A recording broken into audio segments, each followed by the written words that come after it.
చాణక్యుడు స్త్రీలను ధనంగా భావించాడు.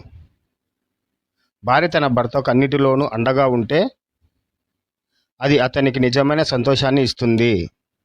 భర్తకు సర్వ విధాల అండగా ఉండే సతీ ధర్మపత్ని కుటుంబానికి సంతోషాన్ని మరియు శ్రేయస్సును తీసుకొస్తుంది.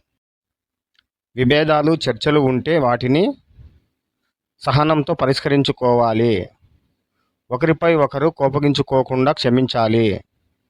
భార్యను గౌరవించడం, ఆమె ఆలోచనలకు విలువ ఇవ్వడం, ఆమె భావాలను అర్థం చేసుకోవడం భర్తకు ముఖ్యమైన కర్తవ్యం. ఆ విధంగా వారి సంబంధం సుస్థిరంగా ఉంటుంది. భార్యాభర్తలు ఏ సమస్యను ఎదుర్కొన్నా దానిని ఒకేసారి ఎదుర్కోవాలి. ఒకరి సంకల్పం మరొకరికి బలాన్ని ఇస్తుంది. మాట్లాడడం, తమ భావాలను వ్యక్తం చేయడం ద్వారా సమస్యలు పరిష్కారం అవుతాయి.